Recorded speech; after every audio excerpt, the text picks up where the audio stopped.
ረስበት ብለው የሰጡኝን ቀንበር አትርፍበት ብለው የሰጡኝን ሙክት እኔ ፓርቲ መስርቼ ያረኩት ምርጫ ምልክት ከ2018 ዓመት በላይ በራሷ ቀን መቁጠሪያ የኖረች ሀገር 50 ዓመት ያልሞላቸው ጎረምሶች ቀንሽንን ቀይር እያሉ ነው።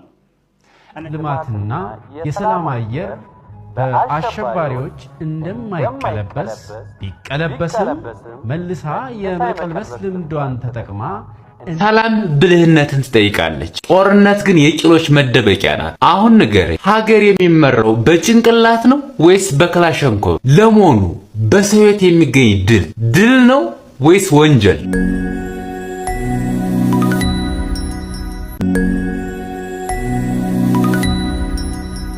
ጤና ይስጥልን። የሰዓቱን ዜና እናቀርባለን።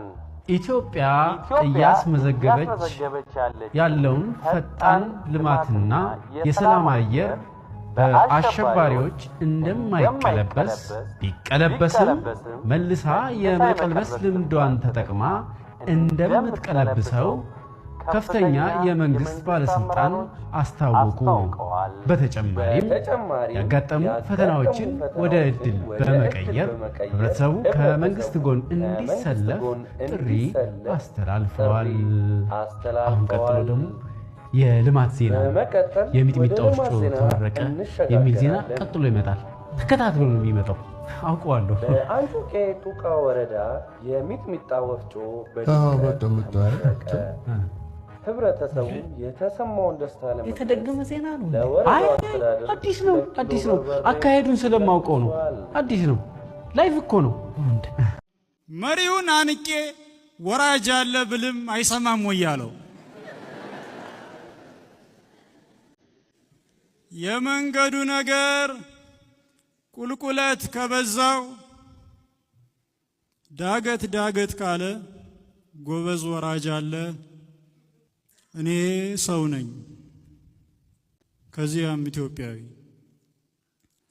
ትናንት አያቶቼ ረስበት ብለው የሰጡኝን ቀንበር አትርፍበት ብለው የሰጡኝን ሙክት እኔ ፓርቲ መስርቼ ያረኩት ምርጫ ምልክት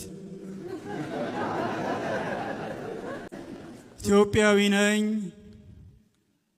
በጉና ገመዱን ልገዛ ብሄድም ወጥቼ ገበያ ሁዳዴን ለመክረም ጾሙን መቀበያ አልቀመስ ቢለኝ በሰላም መፍታት ያልቻለ መሪ በጦርነት አሸናፊ ሊሆን አይችልም። ጦርነት አሸናፊ ያለው የሚሉ ውሸታቸውን ነው። ሰላምን ማስተዳደር ያቃተው ደካማ አእምሮ ትርምስን ሊያሸንፍ አይችልም። ሚሊዮኖች አልቀው አሸነፍኩ የሚል መሪ ካለ እሱ አሸናፊ ሳይሆን ወንጀለኛ ነው። ሰላም ብልህነትን ትጠይቃለች። ጦርነት ግን የቂሎች መደበቂያ ናት። አሁን ንገረኝ፣ ሀገር የሚመራው በጭንቅላት ነው ወይስ በክላሽንኮቭ? ለመሆኑ በሰው ሕይወት የሚገኝ ድል ነው ወይስ ወንጀል? እውነቱን መጋፈጥ የምትችል ካለ ኮሜንት ላይ ሐሳብን አስቀምጥ። 600 ሚሊዮን ብር ወጪ አድርጎ ነባሩን ሎጎ ሊቀይር የነበረው የኢትዮጵያ ንግድ ባንክ በዘንድሮ ዓመት 36 ቢሊዮን ብር በላይ ለመንግስት ግብር ከፈልኩ አለ። 36 ቢሊዮን ብር በላይ። እንግዲህ ከተዘረዘሩት መስሪያ ቤቶች ውስጥ ከ10 ውስጥ 3 ብቻ ናቸው የግል መስሪያ ቤት።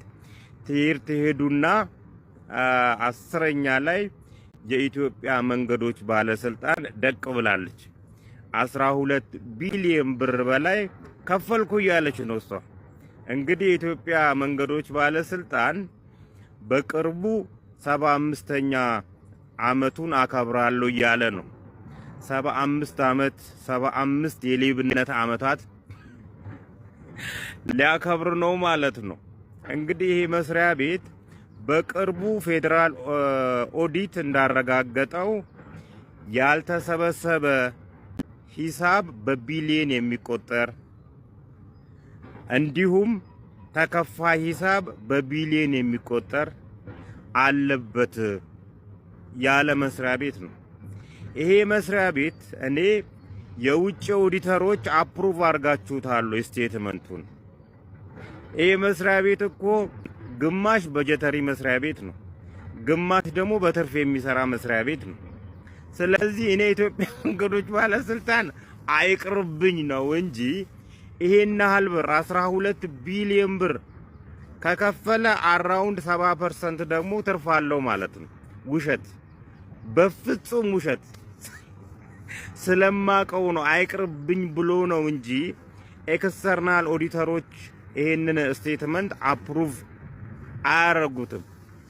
ሌላኛው የኢትዮጵያ ንግድ ባንክ 600 ሚሊዮን ብር ከፍሎ ነበረ ሎጎውን ለማስቀየር።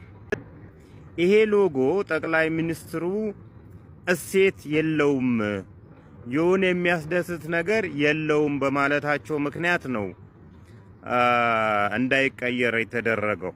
ነገር ግን ብሩ ኦልሬዲ ተከፍሏል።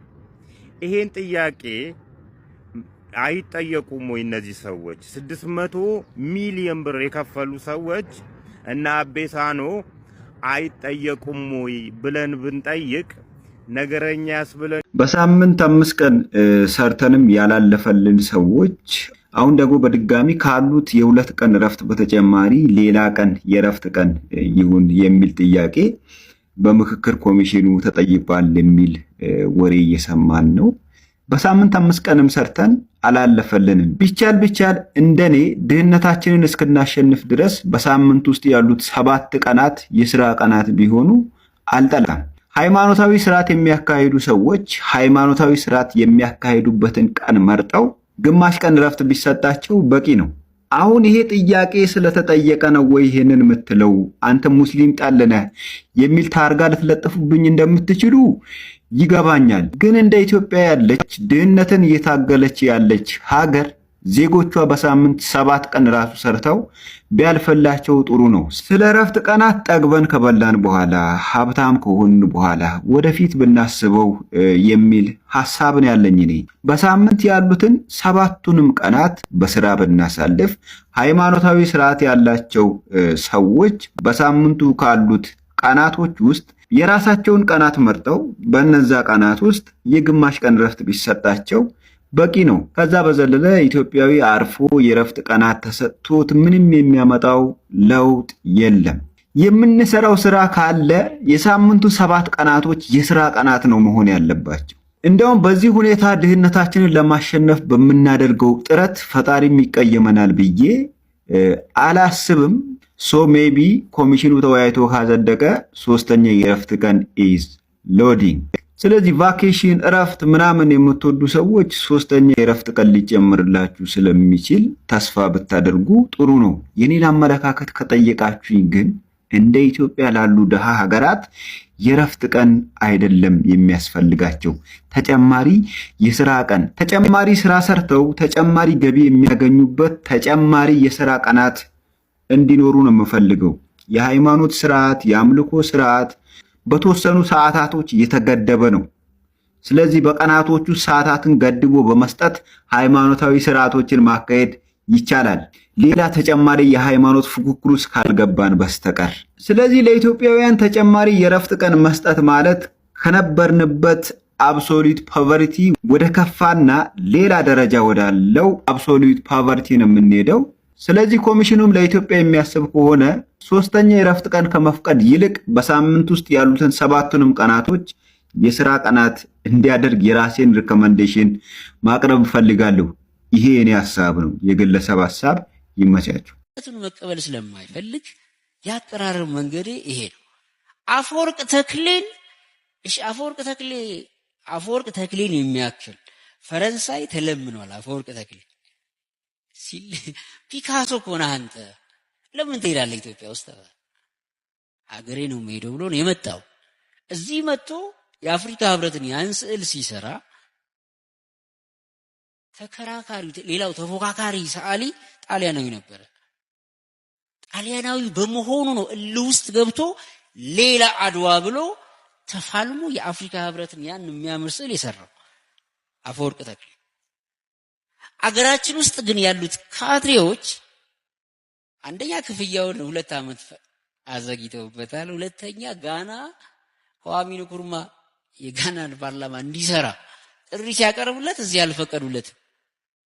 እዛ ጋር ሬኔሰንስ ሳወራ የኢትዮጵያን ሬኔሰንስ እንድትፈልጉት አያችሁት አይደለ? እዛ ሜሶፖታሚያ ከተማ እያፈረስን ነው። ግሪኮቹ ቲያትርና ድራማ አሜዚንግ ሊሰሩ ጸጋዬ ገብረመድህንን መተካት አቅቶን እዚህ ጋር ወሸላ የሆኑ ስራዎች እየሰራን ነው። እንደ ሐሳብ ይሄ የመንገድ ትራንስፖርት ይሄ በየቦታው የትራፊክ ፍሰቱን የሚቆጣጠሩ አሉ አይደለ? ባይቀጡስ ማለት ከገንዘብ ጋር ባታገናኟቸውስ? ይሄንን ማንዴት በቃ ለትራፊክ ፖሊስ ብቻ ብትሰጡስ? እነሱ የትራፊክ ፍሰቱ ላይ ብቻ ኮንትሮል ቢያደርጉስ? ጥሩ ስራ የሚሰሩ እኮ አሉ አይደል? በዝናብ በተዘጋጋ ቦታ ላይ በዝናብ ሆነው ዝናብ እየደበደባቸው የሚያስተባብሩ እንደገና ደግሞ በትምህርት ቤት በር ላይ በተዘጋጋ መንገድ ላይ ደግሞ የሚያስተባብሩ የሚሰሩት ስራ በጣም ጥሩ የሚገራርሙ ወንድም እናቶች እኮ አሉ ነው። እነሱንም እናመሰግናለን። ነገር ግን በፍጹም ከገንዘብ ጋር ልታገናኟቸው አይገባም። በፍጹም ቢኮዝ ገንዘብ በራሱ ከፍተኛ ዲሲፕሊን ያስፈልገዋል። እኔ ለመንገድ ትራንስፖርት ያለ መልእክት ያ ነው። ምክንያቱም መንገድ ትራንስፖርት ኢትዮጵያ ውስጥ አሉ ከሚባሉ ተቋማቶች ውስጥ ቀጥታ ከሰርቪስ ጋር ከማህበረሰብ ጋር የሚገናኝ እጅግ በጣም ትልቅ ግዙፍ ተቋም ነው። በተለይ እኔ በጣም ያገናኘኛል መንገድ ትራንስፖርት። ነገር ግን እነዚህ ሰዎችም በመንገድ ትራንስፖርት ስር ናቸው። እኔ ከነዚህ የሚለቀመው ገንዘብ ለመንገድ ትራንስፖርት አይጠቅመም አይደለም፣ ነገር ግን ቢቀርም አይጎዳውም። እነዚህ ሰዎች መቅጣት ካለባቸው ለፖሊስ ትራፊክ አንድ ፖሊስ ትራፊክ እኮ የፌደራል ትራፊክ ጽሕፈት ቤት እዛ ላይ ያለ ሞተረኛ እንግዲህ መንግስትን ፒኤሙን እያጀበ የሚሄድ ሞተረኛ እንኳን መጥቶ ከሞተር ላይ ወርዶ ሰላምታ ሰጥቶ ነው መንጃ ፈቃድ የሚቀበል። ሞተር ላይ ሆኖ እስኪ አውጣ መንጃ ፈቃድ ይለኛል። መንገድ ትራንስፖርት ወላሂ እኔ ሄጃለሁ እዛ ድረስ እኔ ችግር የለም። ዲሲፕሊን ይሄንንም እሺ ኤአይ ነው ችግር የለም እናንተ አይደላችሁ ምናምን፣ ግን የሚመለከተው አካል ይሄው እስኪ ማለት በፍጹም ከገንዘብ ጋር መገናኘት የለባቸው። እነዚህ ሰዎች ወንድሞቻችን ናቸው፣ እህቶቻችን ናቸው። ከሰፈር ላይ ነው ከየትም ሊመጣ አይችልም። ነገር ግን እኔ ገንዘብ ጋር ባታገናኟቸው ደስ ይለኛል። እናንተም እስኪ ሐሳባችሁን አስቀምጡልኝ ወንድሞቼ እህቶቼ። ሞር ከዚህ የተሻለ አይሆንም ብላችሁ ታስባላችሁ? ይሄ እነሱ ይሄ መቅጣት ታርጋ መፍታት ባይችሉ ምናምን የሆነ ሰው መቅጣት ካለበት የፖሊስ ትራፊክ ጠርተው ማስቀጣት ቢኖርባቸው፣ እኔ ከመንገድ ትራንስፖርት ከዚህ የሚሰበሰበው ነገር እኔ ምንም ቢቀርበት ይሻላል። ምንም የሚጎልበት ነገር የለም። በየጊዜው እንደዚህ ቪዲዮዎችን ስናይ ምናምን ያሳፍራል በጣም። ለማንኛውም ሐሳብ ነውና ይህንን ምክር ትሰማላችሁ ብዬ አስባለሁ። ምክንያቱም እንደ ሐሳብ ተወያዩበት፣ ቢቀር ይሻላል። ይሄንን ግዙፉን ስማችሁን ከምታስነሱ ቢቀር ይሻላል። ያለ እናንተ ጋር የማይደርስ ማለት ነገር ነው ያለው። ይህ ሁሉም የሆነው ግን ሀገራችን ሰላም ስትሆን ነው። ለሰላም የትኛውንም ዋጋ እንክፈል። አላህ ሀገራችንን ሰላም ያደርግልን። እጃችን ላይ ያለውን ሰላም እንጠብቅ። ኢትዮጵያ ለዘላለም ትኑር። ቴንኪው ቢሊ ባባ። ይሄ ለገቢዎች ሚኒስቴር ነው። እንግዲህ ወቅቱ ግብር የሚከፈልበት ታይም ነው። ከዚህ ጋር ተያይዞ አንዳንድ ተቋማት ወይም ደግሞ አንዳንድ የአገልግሎት ተቋማት እንዲሁም የንግድ ተቋማት እንደፈለጉ ፕራይስ መጨመር የማይችሉ ተቋማት አሉ። ወይም ደግሞ የሆነ ፕራይስ ሲጨምሩ ተንደርድረው ገቢዎች መጥተው ሊዘጉና ሊያሽጉ የሚቸኩሉባቸው ተቋማት አሉ። እነዚህ ተቋማት አምና ሸቀጦቻቸውን ሲሸጡ በነበሩበት ፕራይስ ዘንድሮም እየሸጡ አምና የከፈሉትን የግብር መጠን ግን ዘንድሮ እየከፈሉ አይደለም። አምና ሲከፍሉ ከነበሩት እጥፍ እየከፈሉ ያሉ ተቋማት አሉ። ከነዚህ ውጪም ትንንሽ የንግድ ተቋማት ሳይቀሩ ከአቅማቸው በላይ ወይም ደግሞ ከሚያስገቡት ገቢ በላይ ግብር እየከፈሉ ስለሆነ በምን አይነት ስሌት ነው እየተሰላ ያለው? ኦፍኮርስ የአይኤምኤፍን መመሪያና ከጀርባ ያለውን ጫና ለመረዳት እንሞክራለን። ግን ባላንስ ማድረግ አይሻልም ወይ? አይኤምኤፍ ሴንትራል መንግስቱ ላይ ጫና ስላደረገ ብቻ ሴንትራል መንግስቱ ሰው ሰርቶ እንዳይበላ ማድረግ አለበት ወይ የሚል ጥያቄ መጠየቅ እፈልጋለሁ። አንድ ትንሽዬ የሸቀጣሸቀጥ ሱቅ ያለውን ግለሰብ ብትጠይቁት ወይም ደግሞ ስለ ግብር በተጠይቁት በጣም ተማሮ እንዲሁም ደግሞ አዳዲስ ወደ ቢዝነስ ለመግባት የሚፈልጉ ሰዎች አንዱና ትልቁ እንቅፋት እየሆነባቸው ያለው የግብር አጣጣል ስልቱ ነው። ከሚሰሩት ወይም ደግሞ ከሚነግዱት ከገቢያቸው መጠን ጋር ሲነጻጸር በጣም ልዩነት ያለውና ቢዝነሶችን አክሳሪ ማድረግ የሚችል የግብር ሲስተም እየተጣለብን ስለሆነ ነው የሚል ቅሬታ ይቀርባል። ስለዚህ የገቢዎች ሚኒስቴር የአይኤምኤፍ ጫና እንዳለ እናውቃለን፣ ግን ያም ቢኖር ሰው መስራት እንዳይችል ባታደርጉ፣ በተለይ ደግሞ የግብር አጣጣል ሲስተማችሁ ቢስተካከል።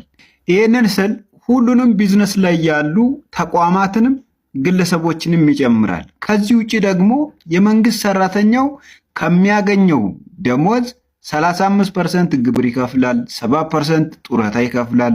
ከዛ በኋላ ደግሞ በሚያገኘው በእያንዳንዱ አገልግሎትና በሚገዛው ሸቀጥ ላይ 15% ቫት አለበት። ፕላስ ደግሞ ገንዘብ ሲያወጣ ባንኮች የሚቆርጡት የራሳቸው ግብር አለ። ስለዚህ በዚህ ደረጃ የመንግስት ሰራተኛውንም በአንድ እጃችሁ ሰጥታችሁ በአንድ እጃችሁ ከምትቀበሉት የተመጣጠነ የግብር አጣጣል ሲስተምን ብትከተሉ ጥሩ ይመስለኛል። ይሄ የኔ አመለካከት ነው። ግብር ባለፈው አመት 60 ሺህ ብር ነበር የከፈልኩት፣ ለዛውም 7 ወር ብቻ ሰርቼ፣ ግን ምንም አይነት ኮምፕሌን አልነበረኝም፣ ምክንያቱም በሰራሁት ልክ ነበር የወሰኑብኝ። በዚህ አመት ደግሞ ሜትር ታክሲውን እንደ ድሮ ፉል ታይም ከእሑድ እስከ እሑድ ምናምን አልሰራሁትም፣ ምክንያቱም ሳይድ አስል ማረጋቸው ነገሮች አሉ፣ ቢሮ ያለች እንደምታውቁት። ከዛ ግን ወረዳ ግብር ልንከፍል በሄድንበት ሰዓት የመጣው ሂሳብና ድርጅቶች ሰርታለች ብለው ከላኩት ኦልሞስት የ100 ሺህ ብር ልዩነት አለ። ግብሩ የተወሰነብኝ የ100 ሺህ ብር ጭማሪ ተደርጎ ይሄን ያህል ሰርተሻል፣ ስለዚህ ከዚህ ላይ ነው ግብር የምትከፊው ተብሎ ማለት ነው። ከድርጅት የተላከው እኔ ጋም አለ እናንተ ጋም ካለ እሱን ልናስተያይ እንችላለን። ይሄን ያህል አልሰራሁኝም ስል አይ እኛ ጋር አይደለም ከድርጅት የተላከው ያለው ዋና ገቢዎች የሆነ ሙሉ ስሙን እርግጠኛ አይደለሁም እዛ ነውና ወደኛ ደግሞ አልተላከልንም ኤክሴል አለች። ኦኬ እንደሱ ከሆነ እኔ ሄጄ ቼክ ላድርግ እዛ፣ ምክንያቱም ለኔ የተላከውና ለእናንተ የተላከው ምናልባት የተለያየ ከሆነ ልጠይቅ ስላት አይ እነሱ ጋር መሄድ አይቻልም፣ ግን እንዳንቺ ብዙ አሽከርካሪ ቅሬታ እያቀረበ ስለሆነ ላኩልን ኤክሴል ብለናልና የሁሉንም ይልኩልናል፣ ትንሽ ታገሽኝ አለችኝ። እሺ በዚህ ሁኔታ ሐምሌ 30 ቢመጣና ግብር ምከፍልበት ጊዜ ቢያልፍ ይሄ የእናንተ ኤክሴል ስላልተላከ ነው ተብሎ ትታገሱኛላችሁ ወይ?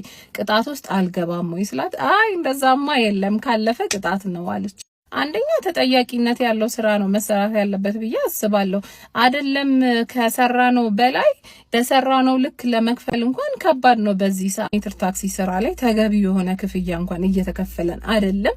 እንደው ሰራን ተብሎ ገንዘቡ ቢመጣ እንኳን መልሶ ቤተሰብ ለማስተዳደር የሚወጣ ገንዘብ ነው። ግን ኢትስ ኦኬ በአገሪቷ ሕግ መሰረት ግብር መክፈል ግዴታችን ነው። ከሰራሁበት ነው ግን ግዴታዬ።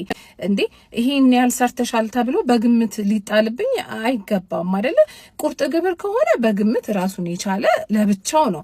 ይሄ ደግሞ በሰራ ነው ልክ ከተባለ በቃ በሰራውሃት ልክ ነው፣ እዛ ጋር በደረሰው መረጃ ልክ ነው። አምና ደና ስለሰራው ብቻ ዘንድሮም እንደዛ ትሰራለች ተብሎ በግምት ሊጨመርብኝ አይገባም። አጠቃላይ ግብር የሆነ ሰውን የሚያማርር ተስፋ የሚያስቆርጥ የስራ ፍላጎትን የሚያጠፋ ምናምን ሳይሆን ነገ የተሻለ እንዲሰራ ሰው የሚያነቃቃ ምናምን ነው እንጂ በዚህ ልክ የሆነ ሞራል የሚነካ ምናምን መሆን የለበትም። በእውነት ብር ቢኖር እንኳን ለምንድን ነው ያልሰራውበትን የምከፍለው? ሳልሰራ ያገኘሁት ገንዘብ እኮ የለም።